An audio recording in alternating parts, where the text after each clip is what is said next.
So good evening, everyone. Welcome to the discussion of anesthesia, most important questions for UNICEF today's session. So in today's session, I'm going to discuss a very hot, important topic in anesthesia, which is called as mechanical ventilation.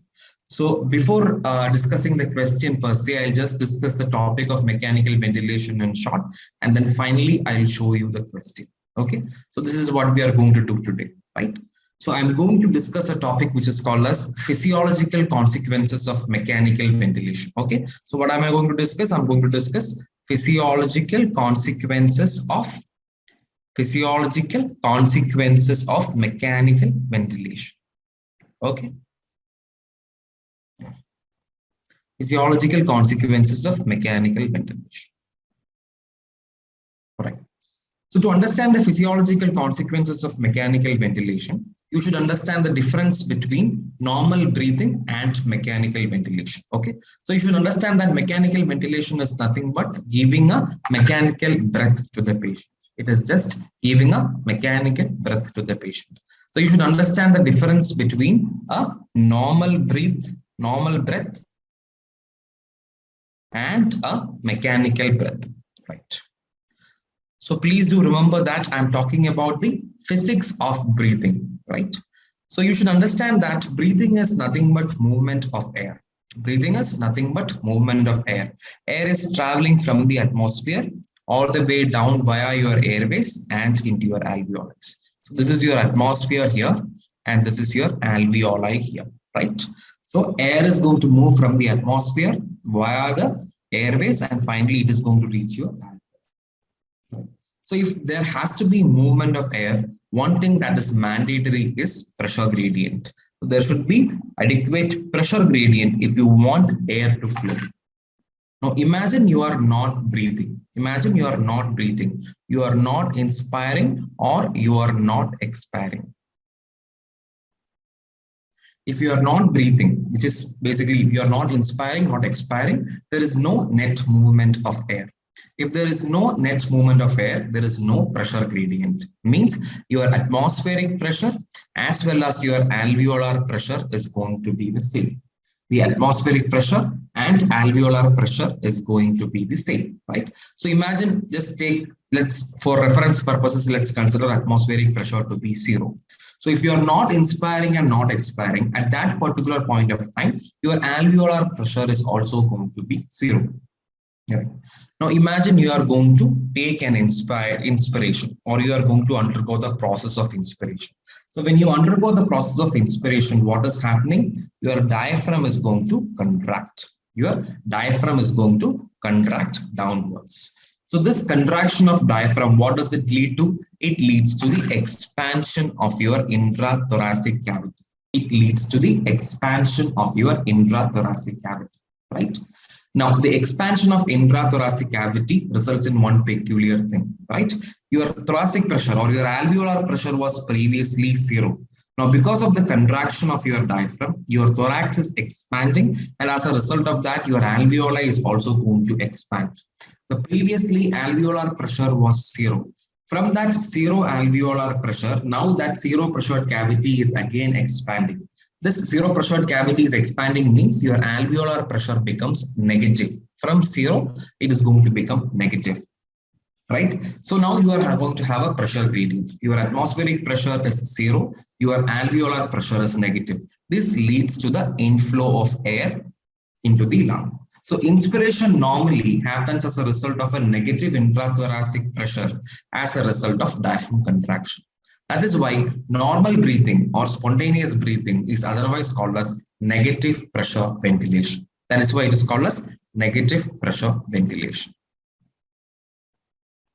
It is called as negative pressure ventilation because inspiration happens as a result of negative intrathoracic pressure. Now imagine you are going to initiate mechanical ventilation in one patient. When you are going to initiate mechanical ventilation, you would obviously have some indication, like say the patient is having respiratory failure or the patient is in some sort of shock. The patient might be not really able to take care of the patient's own hemodynamics. So in that scenario, when you are initiating mechanical ventilation, what happens? When you are initiating mechanical ventilation, there is a slight difference in respiratory mechanics, right? So your diaphragm is somehow not contracting, and the diaphragm is not really able to generate an adequate negative pressure for ventilation to happen, right? So what actually happens here is, now in this particular mechanical ventilation, in order to generate that pressure gradient, you give a positive pressure at the level of atmosphere. Now you attach the patient to a ventilator, and that ventilator will give a positive pressure at the level of atmosphere at the starting point of your airways, so that it can drive air into the alveoli, right? So here, as a result of inspiration, your intrathoracic pressure becomes positive. That is why modern ventilators are supposed to give something which is called as positive pressure ventilation, right? So I'll just tell that again. What happens in your mechanical ventilation is that, you attach a patient to a ventilator that is going to deliver a breath to the patient. It is going to cause movement of air from the ventilator to the patient using a positive pressure that is given at the starting point of airways. So as a result of this, your intrathoracic pressure becomes positive during inspiration. Whereas in normal ventilation, your intrathoracic pressure is actually negative. That is why it is called as negative pressure ventilation, whereas what we call here, it is called as positive pressure ventilation. Okay. So what do you want to understand is, your positive pressure ventilation is absolute reversal of respiratory physiology, or absolute reversal of respiratory mechanics. It is absolute reversal of respiratory mechanics. So because this is a 15-minute discussion, I'm only going to focus on one very, very important change which happens in your respiratory system as a result of this absolute reversal of mechanics. Okay, so I want to light a shadow on what really happens in your respiratory system while you are trying to, or while the patient is initiated on mechanical ventilation. Okay, now again, so I'm going to talk about one respiratory consequence. Okay. Now, I want to take you back to normal ventilation once again. See, this is your normal lung here. Okay, this is your normal lung here, and you know that you are going to have a lot of alveoli here in your normal lung. Okay, so these are the alveoli which are present in your normal lung, and you are normally breathing. In between these alveoli, what do you have? You have something which is called as pulmonary vessels. You have something which is called as pulmonary vessels. Yes or no? Now, when the patient is undergoing the process of inspiration in normal scenario, when the patient is breathing on its own, it causes a negative intrathoracic pressure. Inspiration results in negative intrathoracic pressure. Yes or no? So your lung expands. Yes or no? Your lung expands, and as a result of lung expansion, what happens is your alveoli are going to be here, and they are also going to expand with air. And the pulmonary vessels which were present, or pulmonary vasculature which was present in between these alveoli, they also start to expand. So during inspiration, what generally happens inside your lung is there is going to be pulmonary vasodilatation. Now, you know what really happens when there is systemic vasodilatation. Imagine you are having a condition where there is a systemic vasodilatation, say sepsis.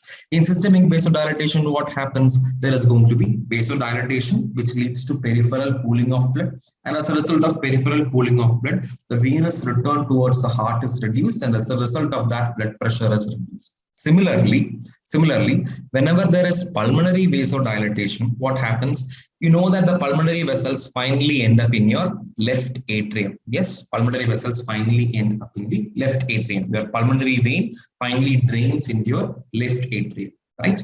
Because of pulmonary vasodilatation, during inspiration, your left atrial preload is decreased. During inspiration, your left atrial preload is decreased. And as a result of decrease in left atrial preload, there is going to be decrease in left ventricular preload. And because there is a decrease in left ventricular preload, the overall cardiac output is going to be reduced. The blood pressure is going to be reduced. So my whole summary point is, when you are breathing normally, during inspiration, there is a small fall in blood pressure. Why does it happen? Because during inspiration, there is a negative intrathoracic pressure. Because of a negative intrathoracic pressure, there is pulmonary vasodilatation. Because of pulmonary vasodilatation, there is a reduction of left atrial preload. Because of reduction of left atrial preload, your left ventricular preload is also going to come down, which results in a decrease in blood pressure. So this is a normal physiological phenomenon, reduction of blood pressure during inspiration. In certain conditions, in certain pathological conditions like say severe bronchial asthma, and in conditions like cardiac tamponade, what can happen is there might be an exaggeration of this physiological phenomenon. There might be an exaggeration of this physiological phenomenon. And that is what is called as pulsus paradoxus. And that is what is called as pulsus paradoxus. Your medicine teacher or faculty would have already discussed that. So pulsus paradoxus is no paradoxus. Instead, it's just the exaggeration of a physiological consequences. So what I've told you is normally there is going to be a small fall in blood pressure, but that fall in blood pressure is going to be less than 10 millimeters of mercury. That is going to be less than 10 millimeters of mercury. If the fall in blood pressure during inspiration is more than 10 millimeters of mercury, it is called as pulsus paradoxus. Now, this is a question. Second question here is pulsus paradoxus is normally seen in conditions like severe bronchial asthma and cardiac tamponade. These are all questions which have been asked so many times in your exam. Now, this is a medicine question. I'm not really going into the depth of the medicine question. But what I want to highlight is what actually happens in mechanical ventilation. So in mechanical ventilation, as I've already told you, there is reversal of respiratory mechanics. So what happens here is, again, this is your lung here. And in your lung, you do have alveoli, right? So in positive pressure ventilation, what happens is you're giving a positive pressure at the level of atmosphere so that air is being driven into your lung, right? So as a result of this, as a consequence of this, during inspiration, your pressure inside the lung is more. There is positive pressure in the thoracic area. There is positive pressure inside the lung. Right. So as a result of this, during inspiration, your pulmonary vessels, which would have been like this previously, now gets contracted, or there is pulmonary vasoconstriction. So during inspiration, suddenly because of the intrathoracic pressure, there is going to be pulmonary vasoconstriction. Now this acts as a pump. This acts as a pump which drives blood from the pulmonary vasculature into the left atrium. So in your positive pressure ventilation or in your mechanical ventilation, during inspiration, the left atrial preload is going to be more. There is going to be an increase in left atrial preload. So as a result of increase in left atrial preload, obviously your left ventricular preload is going to increase. And as a result of increase in left ventricular preload, your blood pressure is going to increase during inspiration. So will your cardiac output. I'm not talking about the general blood pressure or general cardiac output. I'm just talking about the phasic variation of blood pressure and cardiac output in your mechanical ventilation.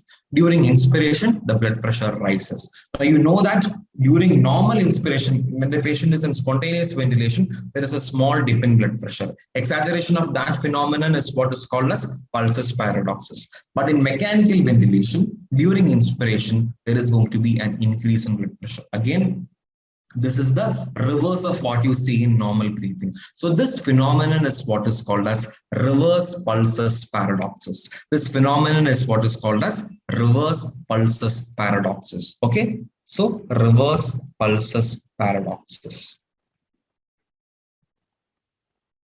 Pulsus paradoxus is seen in conditions like bronchial asthma, cardiac tamponade, etc., etc. The normal phenomenon is seen in normal ventilation itself or negative pressure ventilation, but reverse pulsus paradoxus is a phenomenon which is exclusively seen in positive pressure ventilation.